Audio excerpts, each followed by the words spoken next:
Welcome back. I'm Clover Frederick, and I'm your host for Shape of the City.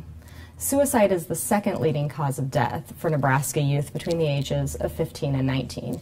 Here to discuss the topic of suicide prevention is Dr. David Miers from Bryan Health and Dr. Zia Choudhry from Miers Psychiatric Group. Dr. Miers, let's start with you. Tell us, what are some of the symptoms of depression? Depression is a period of time where an individual feels sad, hopeless, has that empty feeling within themselves. They have maybe changes in their appetite, either eating too much or too little, sleep changes, irritability, trouble concentrating, just that overall feeling of helplessness and worthlessness. That goes on for a period of 2 weeks or more, then we're typically talking about possibly somebody having depression. Okay. What would be the point where somebody should become more concerned about their symptoms or the symptoms a loved one is exhibiting? Well, it's when those symptoms start impacting an individual's emotional state, their physical state, how you're feeling, impacting your work, your home life. That's why we say a period of 2 weeks or more, when you start seeing that impacting your life, it's a good indication that intervention is needed, that the person needs to go see their doctor, go talk to somebody to find out, is depression present? Are the symptoms that I'm having, is that consistent with depression? And there's many different ways that a person can do that to seek help. Okay. Now, how common is depression amongst the regular population? Depression is actually one of the most common mental illnesses that are out there. Some of the most recent data shows that about 1 in 10 individuals is suffering from depression. Unfortunately, only about a third of those individuals are actually seeking treatment. So there's a lot of individuals in society who are suffering from depression, who are not seeking help for a variety of reasons. But the good news is that depression is very treatable. It's one of the most treatable of the mental illnesses that there is. So it's important that folks identify it early and get in for help and get in for treatment. Okay, well, what are some of the treatments for depression? Well, some of the most common treatments would be medication and psychotherapy. Some individuals see a psychiatrist or their primary care provider for medication treatment. Others see a therapist for counseling. But research shows that a combination of both of those, seeking counseling as well as seeing somebody for medications and trying both of those at the same time, individuals seek or feel better much quicker and return back to their regular functioning, and those symptoms dissipate much quicker. What would be the best way to talk to somebody who, just to talk to somebody about suicide prevention in general? Well, it's important, I think, for folks to know that not all individuals with depression are suicidal, but we know that with suicide, about 90% of those who died by suicide had a diagnosable mental illness, most commonly depression.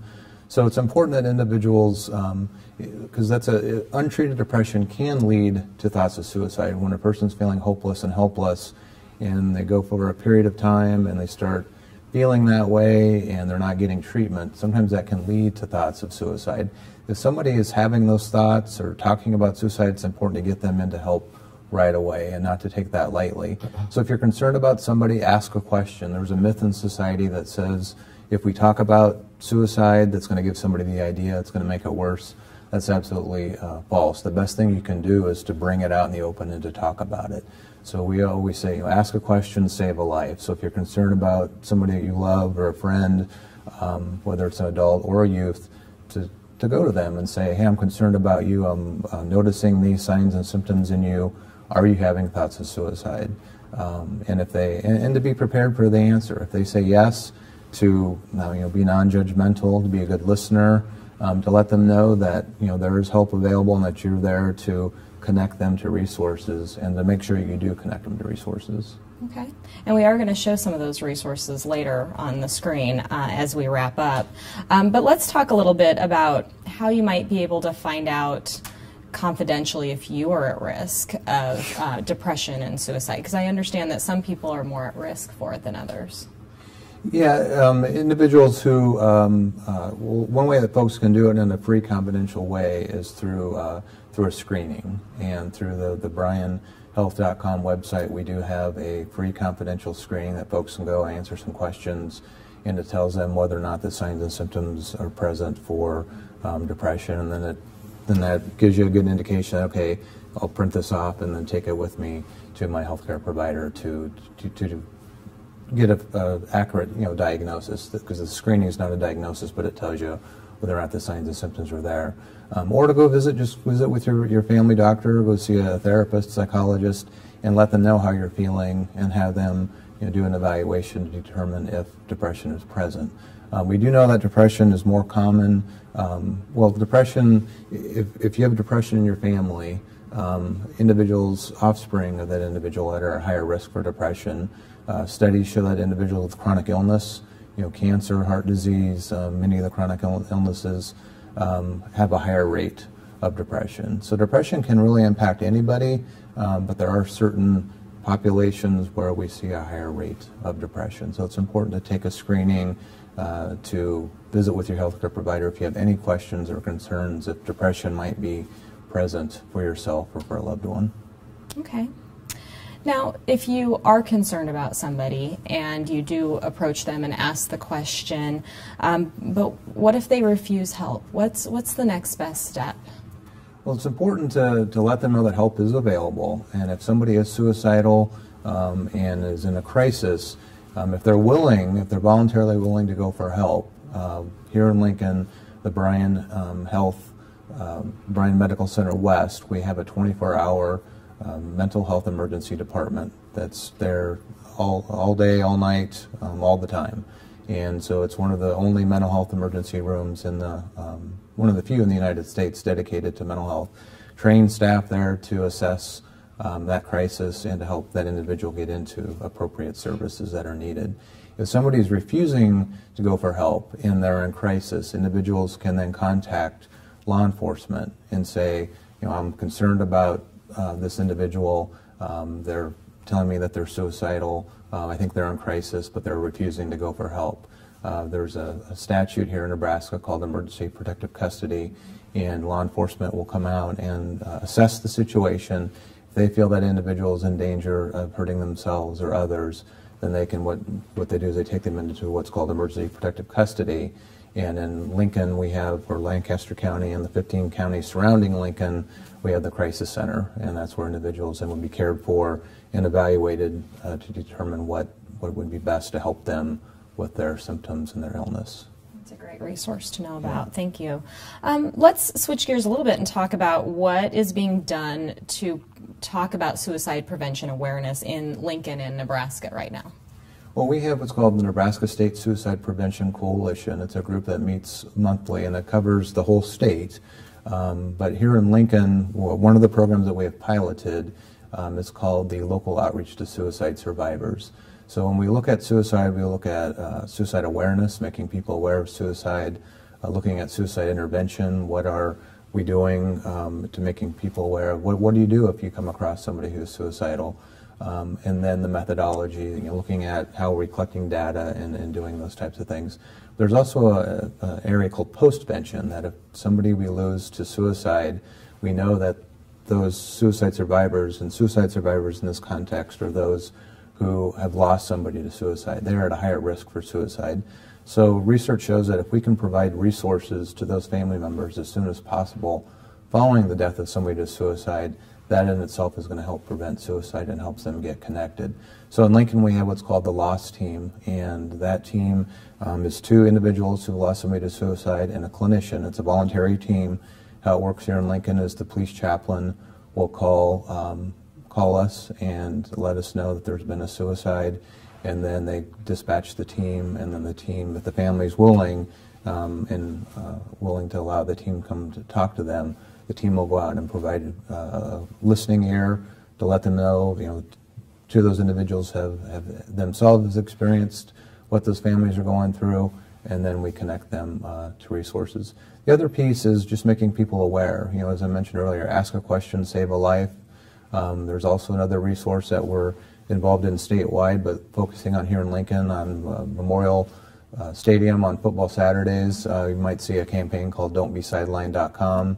It's a great campaign to let people know about what resources are out there and to get people connected to help, to know that, don't be sidelined, get help. So there's a lot of awareness campaigns, a lot of initiatives going on here in Lincoln to make people aware. Very good. Okay, Dr. Choudhry, tell me a little bit about some of the new genetic research that's going on related to suicide risk. Well, it's very interesting that you, have invited me over to discuss this, discuss on this important topic. And I would add on what Dr. Miers was saying. One needs to be connected with people in order to safeguard themselves, and not to be sidelined. And we are seeing now an increased risk of suicide in our young population, young adults. And why is that coming from? So genetically, as Dr. Miers was saying, there's a lot of heredity, involved in psychiatric disorders. So if a family member has some sort of psychiatric ailment, chances are that they're going to pass on some vulnerable genes to their offspring, and then these offsprings would develop some sort of psychiatric ailment. Interestingly, a study came out recently which showed that moms who were depressed and were taking certain meds to counter their depressions, their kids would have an increased incident of having some sort of psychiatric anomaly in children. I was part of McGill earlier on, before coming to Nebraska, and I was part of a huge family-based association study for ADHD. So family-based association study, you take the parents and you take the children and you try to see which vulnerable genes have been transmitted from the family, from the parent to the offspring. And we found interesting genes. We found genes that were associated earlier on with other psychiatric disorders such as schizophrenia, like the COMT gene. The COMT gene, the COMT, is important because it metabolizes certain neurotransmitters within your brain, so it keeps a fine balance. If you have a variation in that gene, you would have two types of personalities. One would be sort of like a worrying kind of a person, and one would be more of a warrior type of behavior. And we saw that this gene has recently been associated with previously for schizophrenia, then with ADHD. That was a paper that was published by myself 2 years ago, showing if you have variation in those genes, you have an overall issue with abstraction or concept formation. So you have issues, with terms of understanding things, which predisposes you to do inattentive behaviors. When these kids, they go into school and they're inattentive, they're kind of like sidelined by their phenotype. So they get the brunt of not being so well, they get bullied by their friends, they are not very welcomed. Like, with parents, everybody in this competitive society want their kids to do well. But, they are not aware of their genetic predisposition, that even though they're trying hard, it's harder for them. They need more help, or they would need more interventions to help them attain that same level. These kids, when followed further on, showed that they developed sort of self-worthlessness or sort of depressive behaviors early on in life. And these kids further on experiment with drugs, and they collect together. So it's kind of like a negative bonding together, and they participate in self-injurious behaviors by connecting through the net, through the internet. So we as researchers and as clinicians, or as clinician researchers, should connect together and sit together and try to look at the data and develop interventions early on. And even for parents, like my message would be to parents, they should be very cautious if they see their kids, in the early, 8, 9, 10 years old, them gaining weight. Weight has been associated. So kids with ADHD who are inattentive have shown to gain more weight. They eat more at the beginning of their meal, at the middle of their meal, which might not seem that they eat too much, but they gain weight much quicker than the other person. And these kids, they get bullied because of their weight, so they have internalizing behavior. Internalizing behavior, they don't seek out help, they don't talk to people, they're sad, and that sadness is very, very early on in life. For us growing up as children, we remember the times, young time being a happy time for us. So I really feel out for these kids. So now, with the genetic technologies coming in, we are seeing certain genes. Recently a study came out from Hopkins in which they identified a certain gene which helps in dealing with stress. So it's a simple blood test now. If you can get that blood test done, you could identify what variation of gene you have and then what is the risk of you to commit suicide. So that helps us, as Dr. Miers was saying, some populations are more at risk. It helps us identify those at-risk population. So now, I think with more genetics coming in, it would be a very helpful diagnostic tool Sure. for us. At Premier, we do a lot of genetic testing, and as we were discussing earlier before starting our conversation today, people think that it's very expensive doing these sort of treatments, but it's very surprising. A lot of studies are being conducted in Nebraska, and Upgrade being a study in which you could identify genes. Okay, so it's very important for parents to talk with their doctor at any point during their child's growing up if they're seeing any sort of change or have any sort of concern. So thank you both for joining us today. I appreciate you being here. Thank you so much for inviting us. Thank you. Please stay tuned for a list of suicide prevention and survivor resources here in our local community.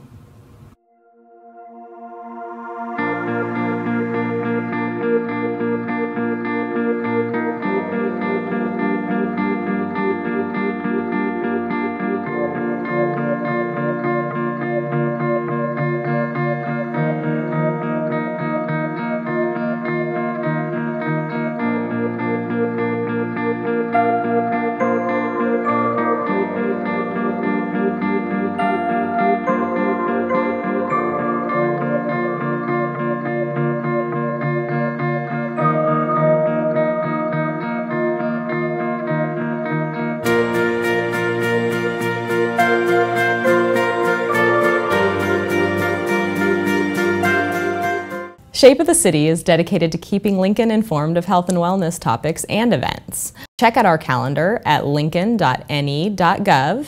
If you have an event that you'd like us to cover, please email us at 10healthlincoln@gmail.com. Thank you for watching. Until next time, eat healthy, stay active, and keep informed. Check out this and other 10 Health TV programs on YouTube. Follow programs and local events on Facebook and Twitter. And don't forget to check out our community calendar at lincoln.ne.gov.